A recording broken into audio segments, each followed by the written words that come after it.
everybody, and welcome to the Football Philosophy channel, and this is the Rating show after the 3-1 defeat at the King Power against Leicester in the FA Cup quarter-final. Absolutely disastrous game.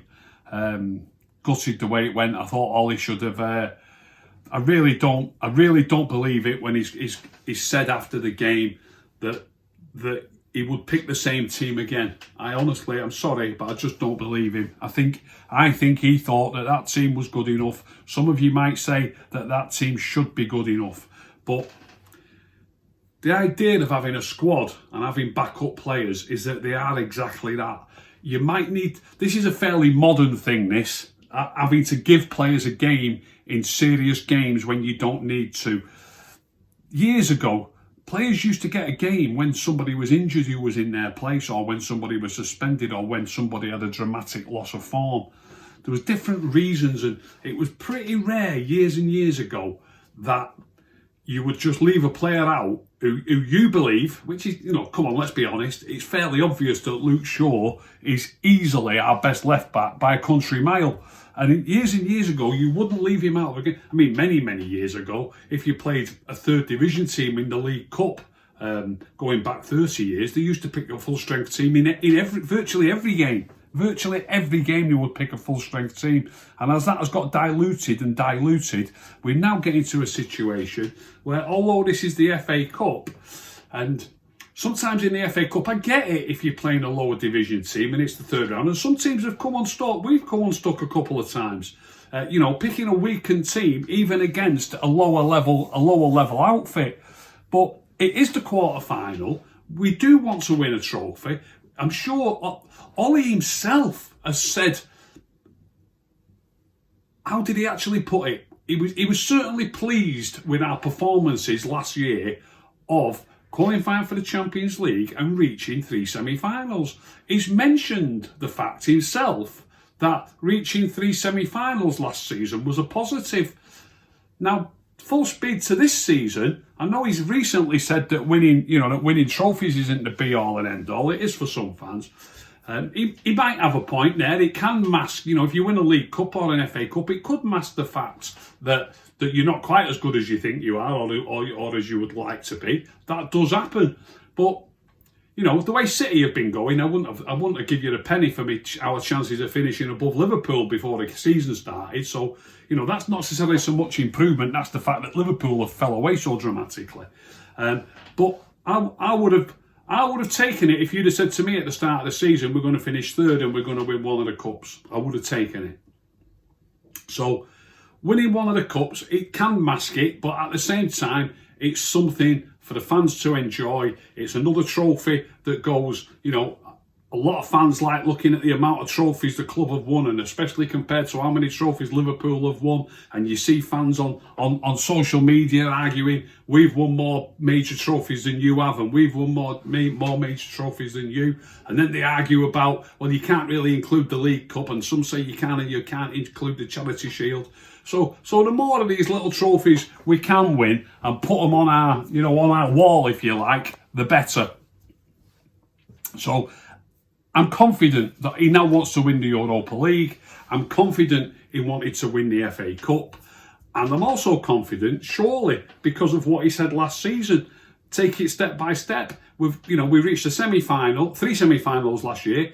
The way he was putting that over, he was quite proud of the fact that we reached 3 semi-finals. He was putting that forward as a measure of improvement. It's no improvement to me being a Manchester United manager, by the way, and getting to 3 semi-finals. It's winning trophies, or at least reaching finals, at least. So 3 semi-finals last year. Then already this season, the League Cup semi-final. Now we can't reach 3 semi. If he was proud of it last year, wouldn't he be proud of it this year? 3 semi-finals. So now one of those semi-finals has gone by the wayside because we picked. When I say because we picked a weakened side against Leicester, that would be me underestimating Leicester. I believe Ole underestimated Leicester. I'm not saying for one moment that by picking our strongest team we would have beat Leicester. That's an easy get out. That's how good Leicester are. That's how good a job Brendan Rodgers is doing. If we were absolutely at full strength and we had Cristiano Ronaldo up top for us, we still might not have beat Leicester. So you've got to give yourself your best chance. you've got to give yourself your best chance. And Luke Shaw should have played, and Scott McTominay should have played. And just because he's one of Ollie's favourites and he plays all the time, Bruno, he's not one of my favourites, everybody knows that. But Bruno should have played. He should have gone with what he thinks is his best lineup.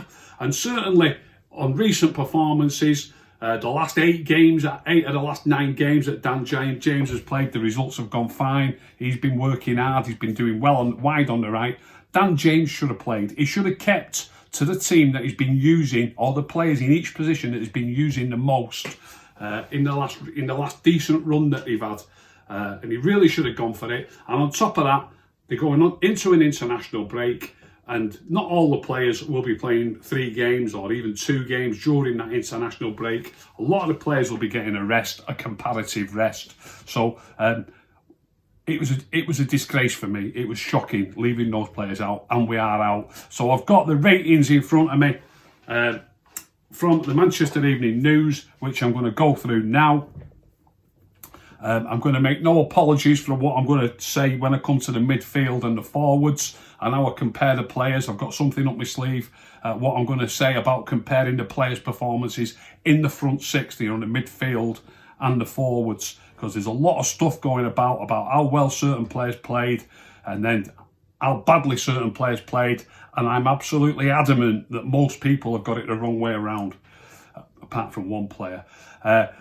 Dean Henderson saved well from Jamie Vardy, says the Evening News, at 0-0, and holiday encouragement before and after Fred's howler. Could do nothing about the goals. They've given him a 6, which is a decent game.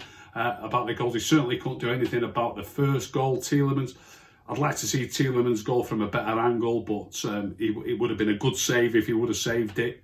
And the last goal he didn't have a prayer with. So yeah, I would say he had a decent game, Dean Henderson. So I'll agree with that 6 that the Evening News have given. Aaron Wan-Bissaka, present in defence but absent in attack for the umpteenth time this season. United's width came from the left backs. They've given him a 5, which is average. As I always say, is that an average performance for Wan-Bissaka's performance, or is it an average performance when rated towards all the other players? When I'm going to do the midfield and the forwards later, I'm going to compare the players to each other rather than saying such and such a player played average by his own standards. So in the back 4, I will do the same thing. I will compare them to each other, and a 5 is average, and I would say Wan-Bissaka did have an average game, which is a 5. Victor Lindelof fared reasonably against Vardy in another watchable duel between the pair. Blameless for any of the goals conceded.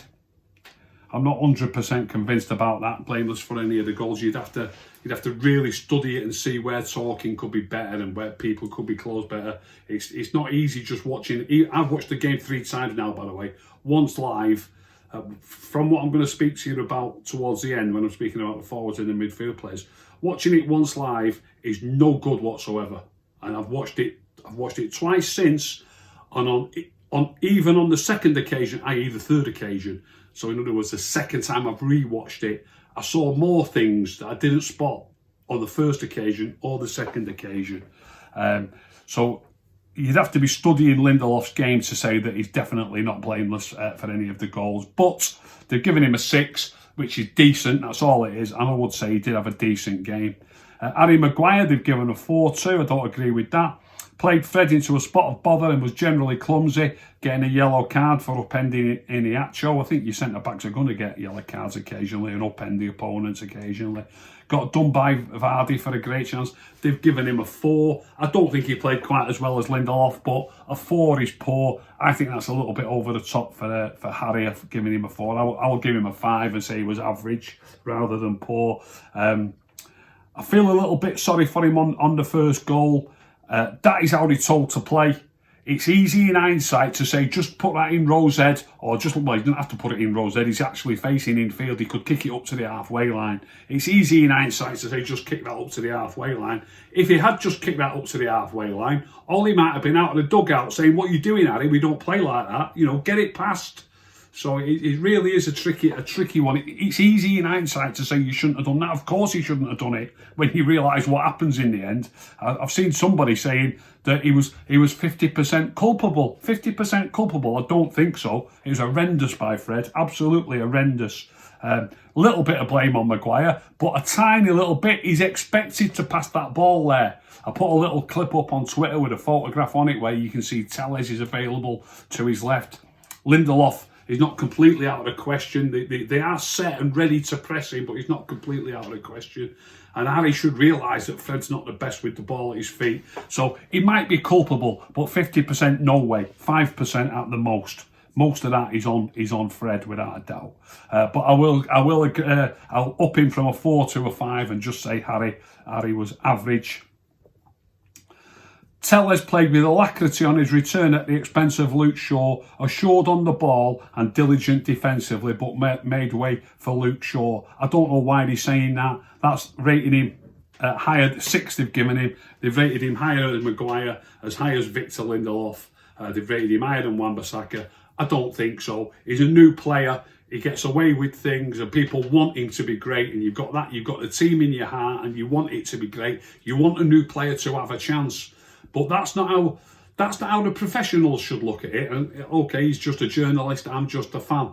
But the professionals should be looking at that and going, that's not good enough. There's too many things that Telles does in that game that are just not good enough. And I've predicted on my pre-match show on numerous occasions, Telles is starting today. He will get substituted.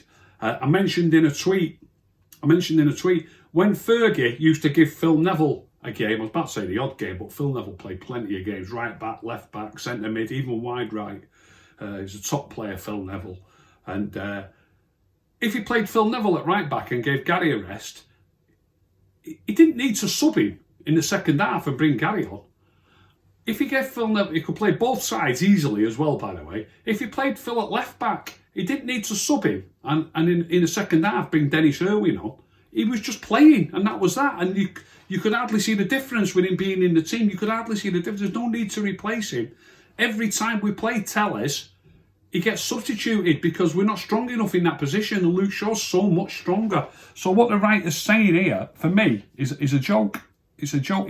He was half decent, that's all. And a 6 is decent, a 5 is average. Wan-Bissaka's got a 5, Harry Maguire's got a 5. Telles doesn't deserve any more, and he gets a 5 for me. I've only just looked at these. Nemanja Matic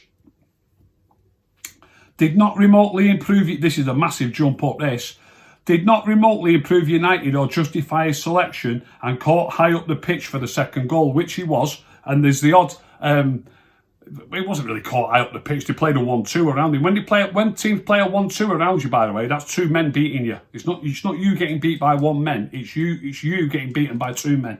That's what it is. So he did get left up the park. Obviously, he's not going to catch Tielemans once he gets the other side of him. Beggared belief, United had Matic and Fred as their midfield duo with others available. They've given him a 2. I'm giving Nemanja Matic a 6, which is decent to above average.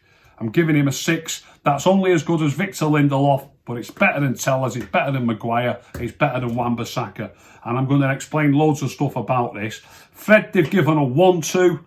Sometimes you watch Fred and draw the conclusion he can't pass, can't tackle, can't shoot. I agree with all of that. Tantamount to a 12th man for Leicester. Assisted Iheanacho and stood off Tielemans for both the goals. Fred was absolutely horrendous. Like I say, I've rewatched it. Some of the things that he does, even some of the things that he gets away with. I'm not going to give him a 1. A 1 is absolutely shocking, I suppose it could be, but I'm not giving him a 1. I'll up him to a 2. Even a 2 is terrible. And Fred, what's the difference between absolutely shocking and terrible? I don't know. But Fred, I'm giving him a 2. He was terrible. Couple of things I want to mention about passing. When on a show last night on the United stand, I mentioned that Matic gave the ball away poorly 3 times, and somebody said he gave the ball away. I think they said 10 times. I don't think it was 10 times by any stretch of the imagination. So I'd already rewatched it once at that point. I've now rewatched it again. And what I mean by giving it away poorly, I can name the times, and it is unbelievable. He gave the ball away poorly when he ran the ball through the middle of the field and he had Pogba to his left, and he tried to play to Pogba, but it went behind Pogba, and a Leicester player come running past Pogba and got onto the ball, and they mounted an attack. That's one of the two occasions he gave it away badly. He also got the ball just outside his own box and ran forward a few strides, tried to put it through a gap into the feet of one of the strikers, maybe Greenwood or Martial, and it got intercepted. He should have done better on that occasion. I'm looking at situations where he should do better, and I'm going to mention the percentages shortly as well, the percentage pass rates. Matic also gave the ball away poorly in the second half, where he's waiting for the ball from Fred, and you can see this. It's in the second half. If you've got the game recorded, have a look at some of these things that I'm talking about. He's waiting for the ball from Fred. He's just inside their half, Leicester's half, and Fred's in the inside right position, just inside their half. And Matic has got his body shape like this. He's waiting for the ball a couple of yards in front of him. There's no pressure on Fred. Fred's just got the ball. He's got loads of space, and he's passing it to Matic. And you see Matic have a quick look outside, and Telles is up the line. So Telles is on for a pass. Matic is waiting for that ball from Fred in front of him, and he's going to almost certainly pass it to Telles. Fred's pass goes 2 yards behind Matic, and Matic, there's no need for it to go 2 yards behind him. And Matic turns. So these are some of these things I'm going to mention about Fred, by the way. These are things that people probably won't have even noticed. A lot of people won't have. Some will, obviously. But one or two of them, they probably won't have even noticed them. I'm going to mention 3 things. This is the first one about Fred, but this is affecting Matic. So it goes behind Matic. Matic turns and then has to strike. It takes a couple of seconds, 3 seconds perhaps. And then the avenue to Telles is closed down. And he tries a through ball to, I think, Greenwood, which gets cut out easily. Now, I think he should have done better, and I am criticising Matic for the poor ball that he played, but it's a team game. It's all got to work like clockwork. This is why I'm saying you need all your best players playing. So, Fred's ball that goes behind Matic, if it goes in front of Matic, he probably gets the ball to Telles, but because 3 or 4 seconds goes by, he then tries something different and it goes wrong. So that's the 3 occasions that Matic gave the ball away poorly. Now, the person who said to me, give it away, I think said 9 or maybe 10 times. I'm only counting poor times. I'm not counting things where players, and I mean this for anybody, I'm not counting things where players try to do the right thing. I often say Bruno tries to split the lines, he tries the ball over the top too often. I'm not having it that someone can continuously try the ball over the top. But the odd occasion is fine. So Matic doesn't do it a lot, he does it occasionally, so I'm going to come to one of those situations. Fancy flicks, I don't like fancy flicks, but there's a difference between a fancy flick when you're in the middle of the field and there's loads of defenders around you, or a fancy flick when you're out on towards the touchline and Telles is behind you with oceans of space in front of him. If it comes off, there's no other defenders there to block it. When you're in the middle of the field, it's too crowded and your chances of it coming off are pretty slim. When you're out on the wing and there's one defender between you and your mate and it's coming to you and you try to help it on first time you want it to go first time because it keeps the move going, it keeps the flow going. Secondly, you've got a little bit of room for error because if that ball goes 4 or 5 or 8 yards in front of Telles, there's oceans of grass for him to run into. There's no defender there to cut it out. So you've got a little bit of leeway. So it's about decision making. So Matic gave the ball away once when Fred gave him a ball, but I'm counting that one anyway. He should still have done better on that one. So that's the 3 times he gave it away. But there's still mitigating circumstances. Fred should have given him a better ball, but he gives the ball away. So he gives 3 poor balls away. I'm going to name some balls that he give away that to me just don't count as giving the ball away. You don't mind people trying the odd thing. If anybody wants to say you don't say that about Bruno, Bruno's trying it time after time after time after time. That I'm not wearing. And also in the wrong positions, in the middle of the field where there's loads of players around you and it's getting blocked too easily. Matic is out towards the left wing in the first half. The ball's fed into him. He's facing the defender. Telles is behind him. He tries to help it on with his foot. He tries to get it behind the fullback and it gets cut out by the fullback. Firstly, decision making. I don't think it's a wrong decision in that instance to try it. So there's two parts to every pass. Have you made the right decision? If you've made the right decision, that's a decent start. Have you completed the pass or done it well? Maybe not, but at least you're not getting two things wrong. I hate it when people get two things wrong, and in that instance, that's one that will go down as an incomplete pass to Matic. And in my opinion, it wasn't a bad ball to try, and it was worth it. Telles had lots of room if it would have got through. There's only one man it needed to get through, but it didn't get through. Another one that he gave away really early in the game, first couple of minutes. There's a ball thrown in and it's bouncing between him and Tielemans. And you can see Martial 10 yards further ahead of him with his back to the defender. And he beats Tielemans to the ball, but he can't take the risk of Tielemans nicking it off him. So he tries a first-time ball to Martial, which isn't dead accurate. And the defender steps in front of Martial and wins the ball. It's an incomplete pass. On this occasion, it's not like I've just spoken about Fred having time on the ball and looking at Matic and putting the ball 3 yards behind him when it should be in front of him. This situation, he does try to pass the ball to Martial. It will go down as an incomplete pass. But as much as anything else, it was a tackle. It was more, when I say a tackle, he beats him to it by inches. He doesn't actually, there's no physical contact, but he beats him to it by inches. He doesn't want Tielemans to take it off him unless they're on the attack. There's as much in that pass is as much about making sure the ball goes that way rather than letting them have it, rather than letting them play it that way. So as much as it will be down as an incomplete pass, to me, again, he does the right thing. He doesn't need there to be trying anything fancy or trying to get it down. He's got to beat Tielemans to the ball and he doesn't want Tielemans to win it and be going that way. It's a first-time pass and it goes slightly astray and the defender beats Martial to it. And again, it's not the wrong decision. That's the first thing. It does the right thing, but it doesn't quite go right. So that's not giving the ball away cheaply. What I'm talking about here is giving the ball away cheaply. So the back flick, I'm letting him off. The first time pass to Martial when he's under pressure and he doesn't want them to get it, I'm letting him off. Then he plays a ball, another one which goes down as an incomplete pass. And I'm going to mention here about percentages. I'm going to come to Fred in a minute. He gets the ball in the first half, Matic, a yard inside our box. And he smashes an absolutely wonderful pass over the top of their defenders. I've just said earlier, I don't like, too many long balls and people trying to play balls over the top, but I don't mind it occasionally. So here's me, I don't care. I am defending Matic. I don't mind you trying it once in a while, just not all the time.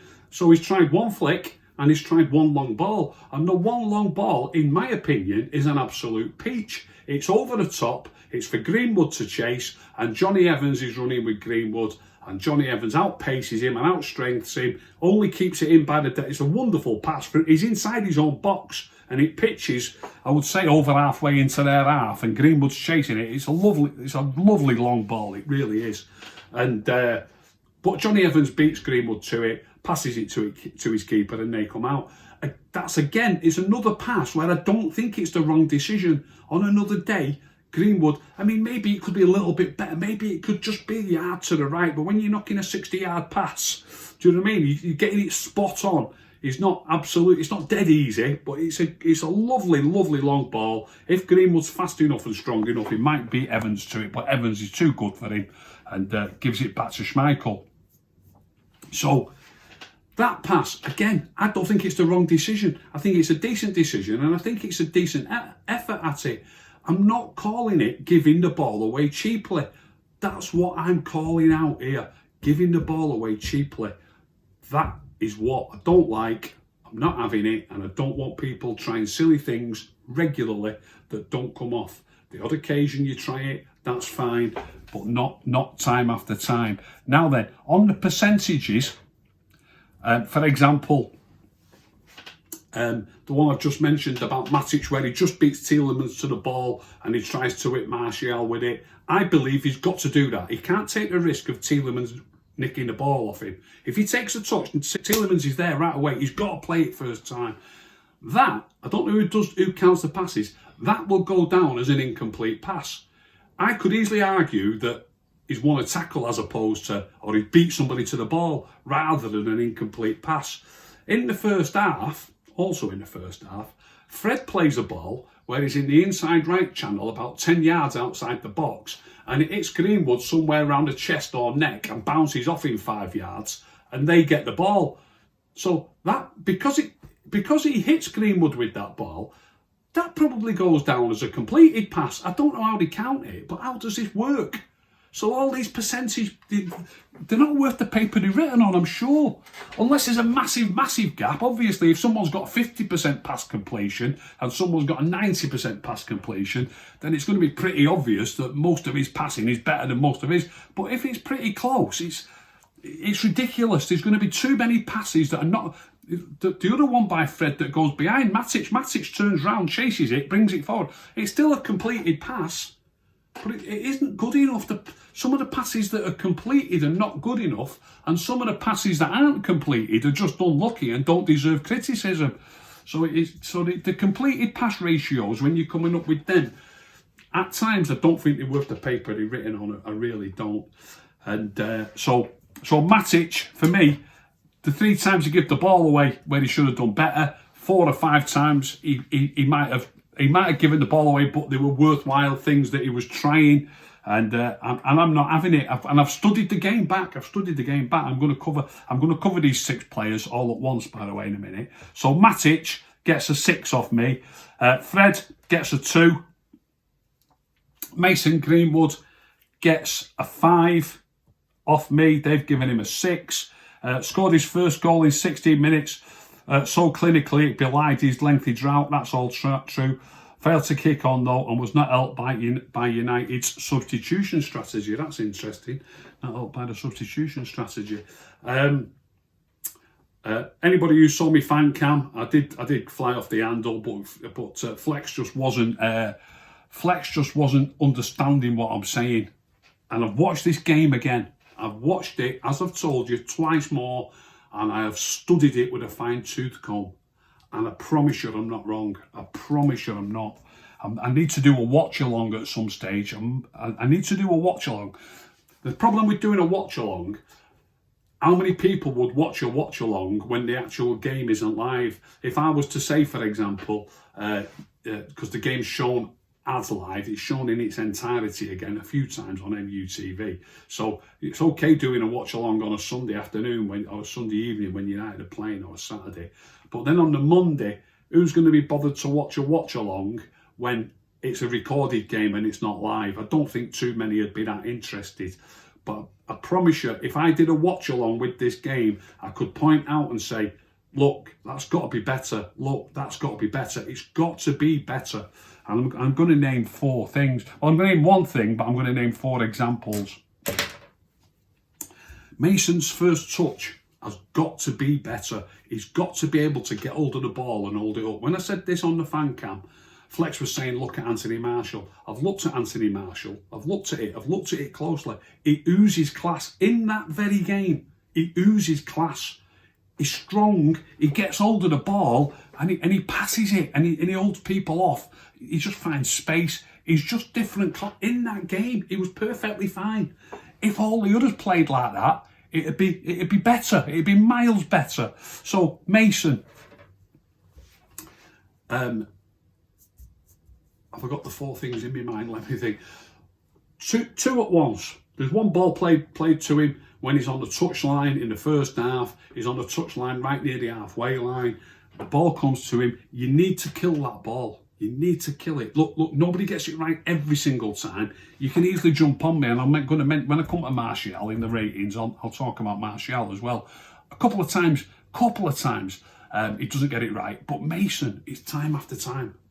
Believe me, it's time after time.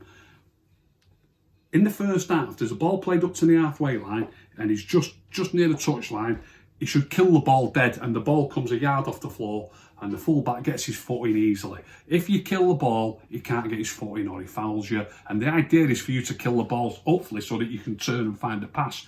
You would say no harm done. We got the throw in, he got his foot in, but he needs to kill that ball. His touch wasn't good enough. They've got a throw in. From the very same throw in, Wan-Bissaka throws it to Mason. Mason's touch comes this high again. And I think it's Ndidi. I know he's a difficult opponent, and I know Mason's only 19. You don't have to say get off his back, he's only 19. This is Manchester United. We need to get players in our team who are capable of winning games, capable of controlling the ball, capable of controlling games. We need players. I don't care me whether he's 16, 18, 26, 34. Zlatan's banging him in at 39 in Italy. Maybe he wouldn't in the Prem, maybe not. I'm not suggesting we get Zlatan back. I'm just giving you an example. I don't care how old a player is. I don't care. If you're in the first team at Manchester United, you are deemed to be good enough now to be playing in the first team at Manchester United, whether you're 16 or whether you're 38. And I am not an ageist. Everybody's saying Matic is finished, Juan Mata's finished. They're both about 32, 33. And, you know, there's players older by a few years playing regularly in the Premier League, all over Europe. And if you're playing well enough, for me, I don't care. I don't care how old you are or how young you are. If you're in Manchester United's first team, you've got to do it right.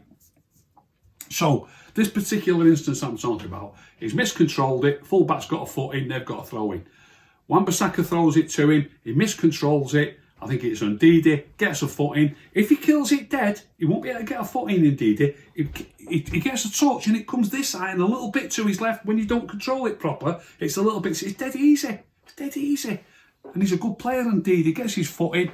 And I'll tell you which situation it was. So if you want to look at it on the screen, if you've got it recorded, it's the one where Vardy ends up getting a shot from like the inside left channel and Henderson has to dive out from his goal and he parries it back towards the penalty spot. That is the situation that we end up in, and it led to that from Mason taking two poor touches in about 20 seconds.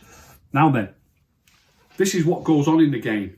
Jermaine Jenas, the commentator, sheer coincidence because they're not talking about Mason there, they're not talking about his touch or anything. Like they do, they just start talking about players. The commentator says Mason, because he hasn't scored at this point in the game, the commentator says Mason Greenwood could do with a goal. He's got one in the last 26 appearances, I think he said he could do with a goal. And Jermaine Jenas said this is like 10 or 15 seconds after he's just taken two poor touches.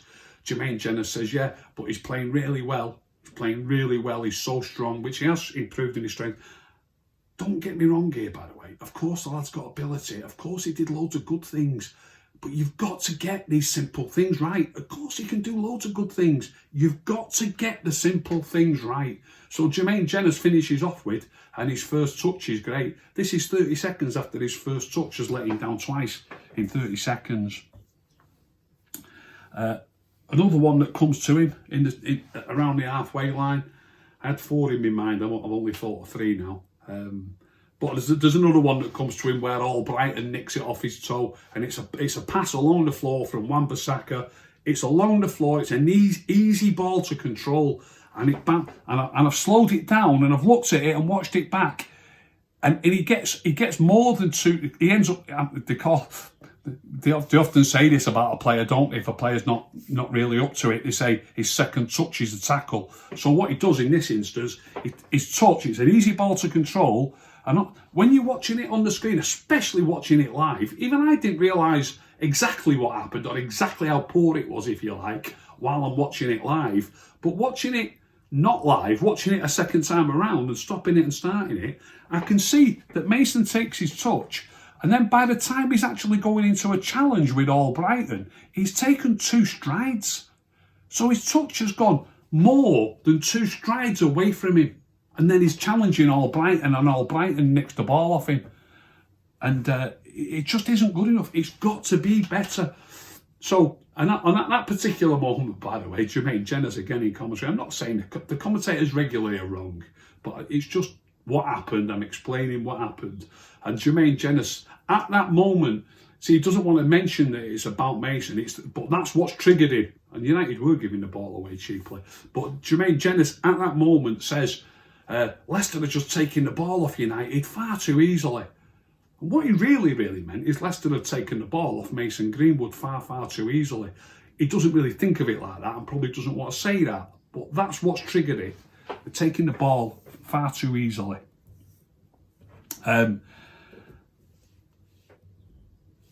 So they've given him a 6. I'm giving Mason a 5. Donny van der Beek, they've given a 6 too. I'm surprised at that. Tidy enough before the equaliser, and his dummy was more memorable than Paul Pogba's pass or Greenwood's finish. Oh, well said.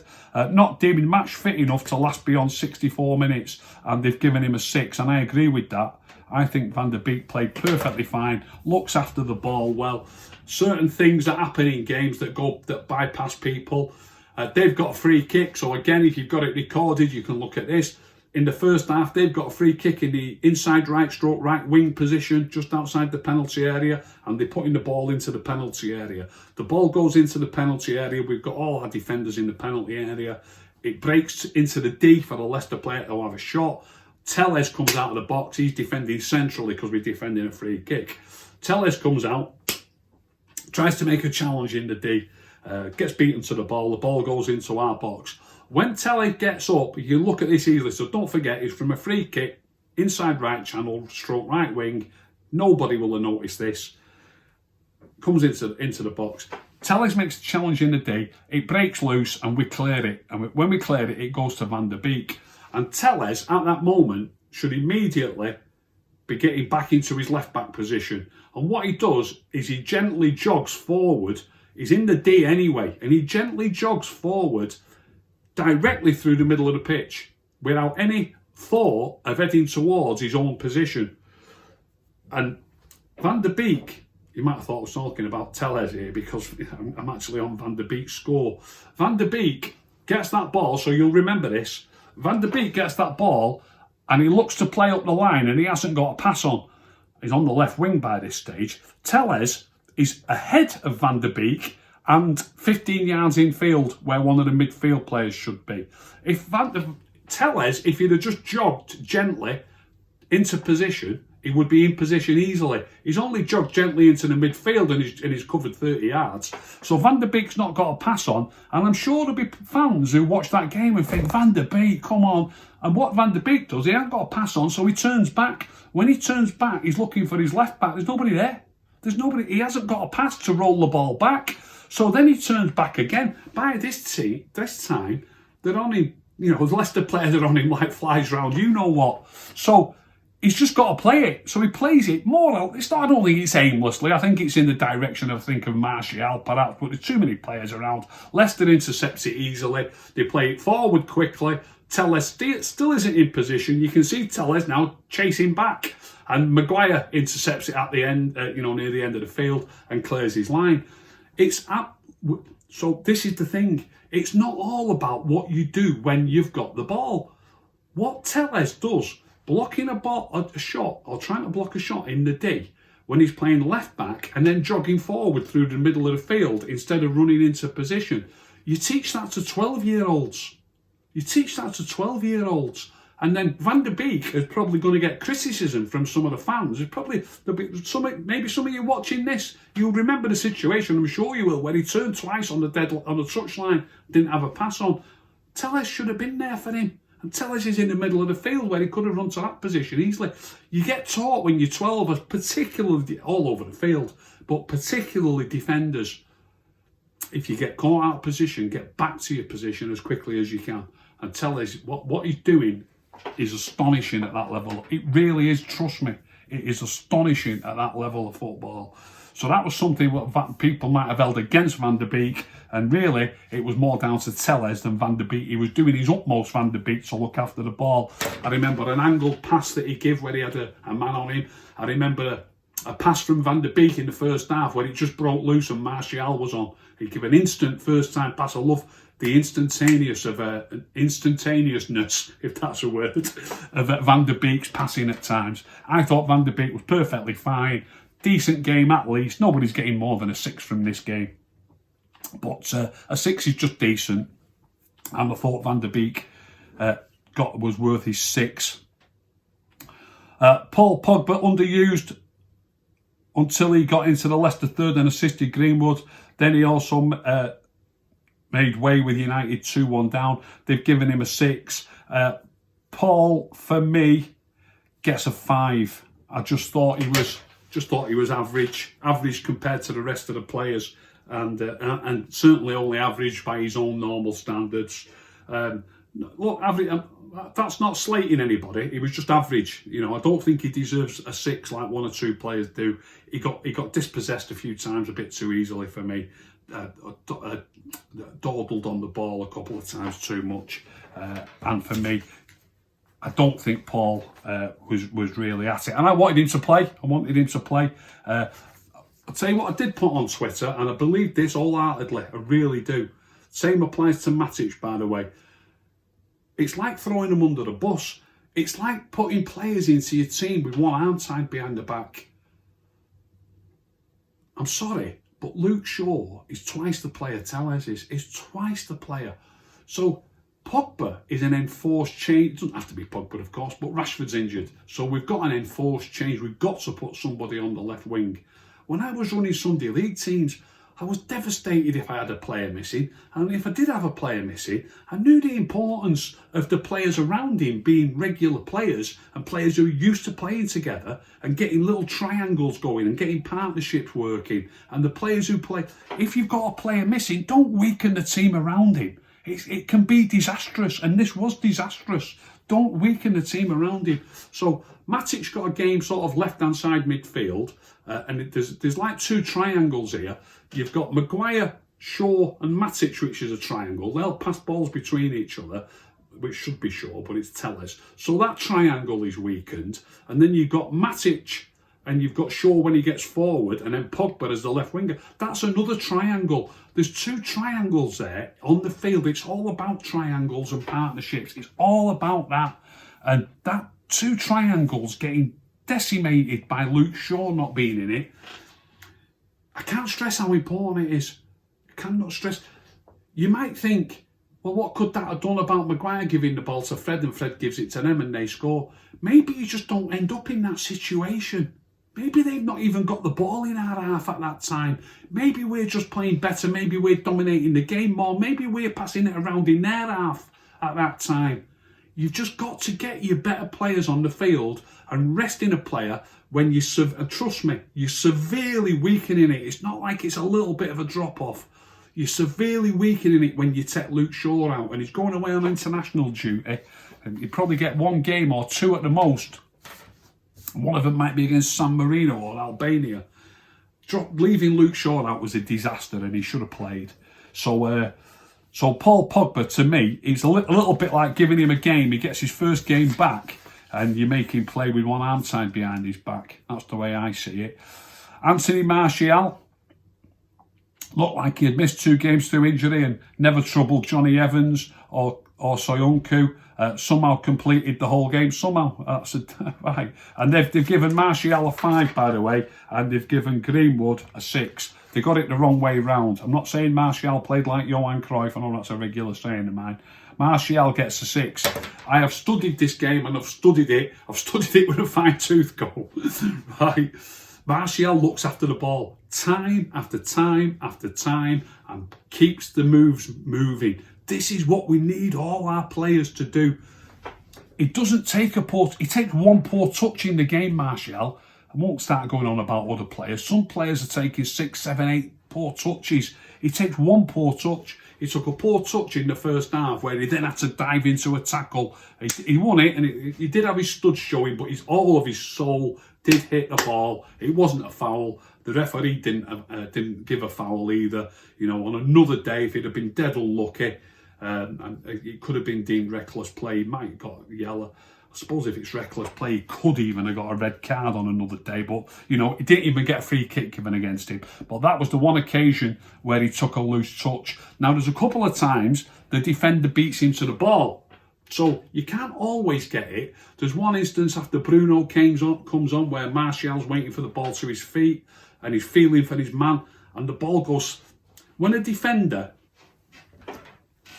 if that's a striker and that's a defender, and say you're the midfield player or our defender who's got the ball, this defender tends to stand slightly to one side of the striker, so he's got a good view of the ball and he can get in if he wants to, but he's got a good view of his man and the ball. So if you're defending this player and the goals are this side, you'll stand slightly to that side, ever slightly, just so you've got a good view of the ball.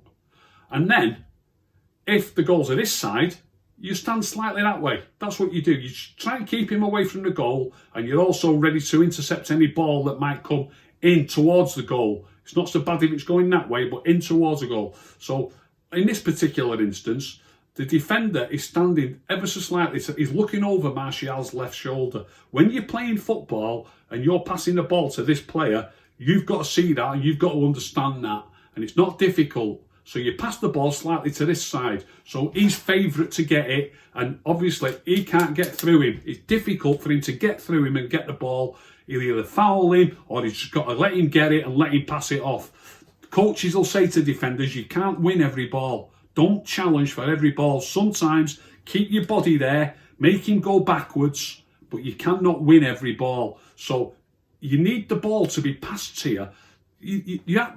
Top players actually pass it to the foot that you want it passing to. They don't just pass it to you, they pass it to the foot that you want it passing to. So if this defender is here, you get it passed to your right foot. And if this defender's here, you get it passed to your left foot. So he's waiting for the ball from Bruno in this position, and the ball comes to his left. So when you're hanging your left foot out, your body's not between the man and the ball. If the ball is passed to his right, not only you've got your foot out, obviously, but you've got your body between the man and the ball.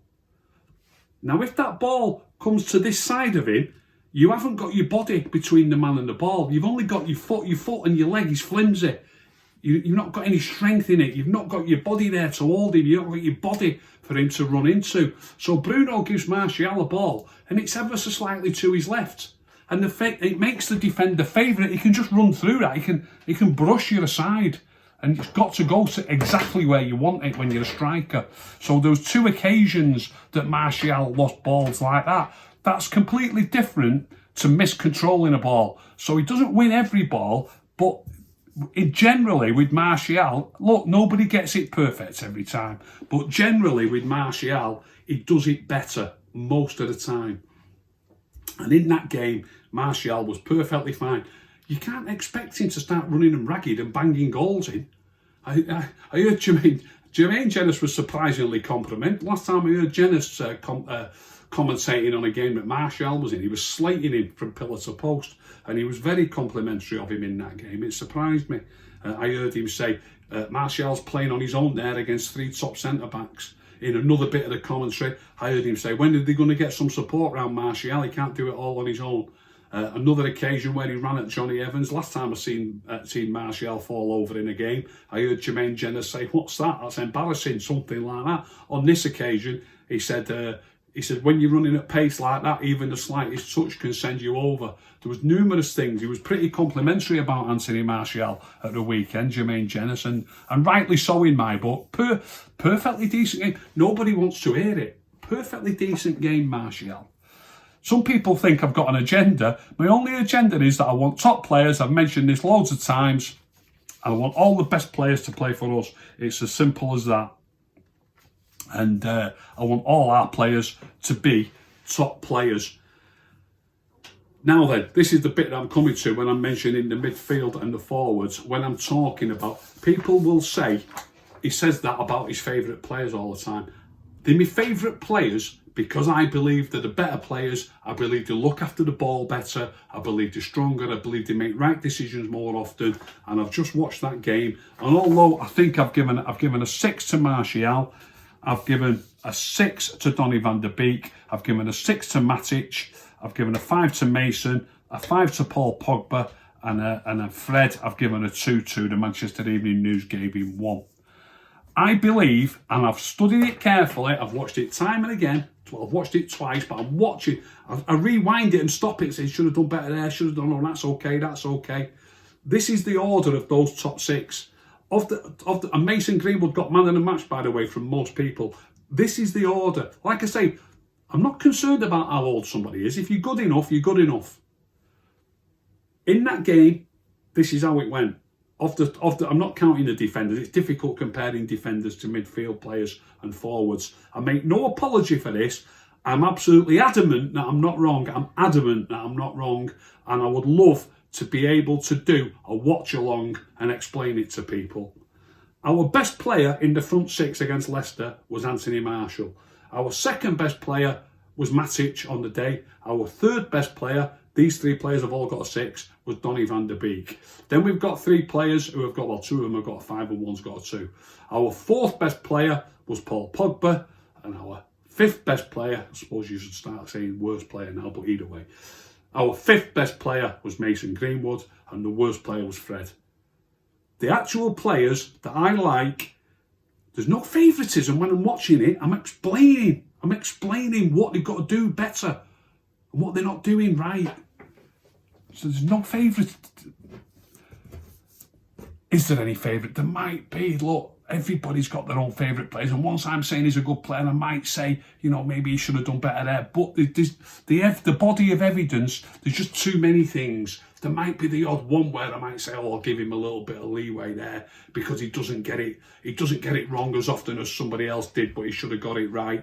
I am adamant that our best player in the front six was Anthony Martial. Second best was Matic. Third was Van der Beek. Fourth was Paul Pogba. Fifth was Mason Greenwood.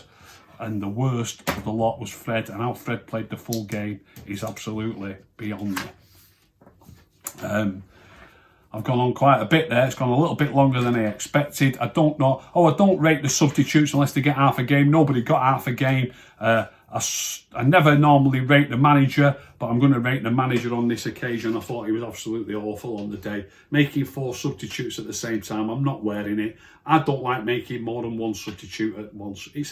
I think it's a disgrace. It's completely unbalancing. Everybody new changes, maybe positional changes. You've all got to get used to each other. I wasn't surprised that it didn't work for us. He thinks he's being, wow, come on, let's get 4 on, let's make a massive difference. Didn't make any difference whatsoever. One change at a time. I'd have had Fred was that bad. I'd have took him off before half time, but certainly at half time. Still 1-1 at half time.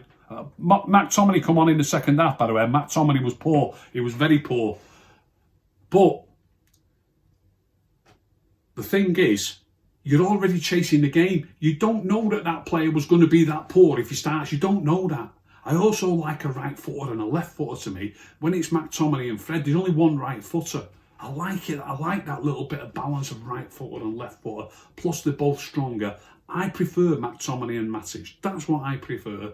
If McTominay would have started instead of Fred, surely that situation wouldn't have happened with the first goal to start with. But like I say, the whole thing changes if you start a different player. Probably not even in that situation at that time. But just because somebody comes on as a sub and as a mayor, that doesn't mean that he would have had a mayor if he would have started. It doesn't mean that. So at half time, I would have done McTominay for Matic.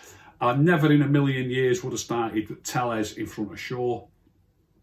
So maybe, I always say I wouldn't do 2 at once, but maybe I would. Maybe on that occasion at half time, I'd have done McTominay for Fred. I'd have done Shaw for Telles. And just those 2 changes would have made a world of difference, an absolute world of difference. And it was only 1-1 at a time. Then you bring 4 players on, which makes a hodgepodge of it all. And you're already 2-1 down and chasing the game. So Ole Gunnar Solskjaer for me, like Fred, gets a 2 out of 10 on the day.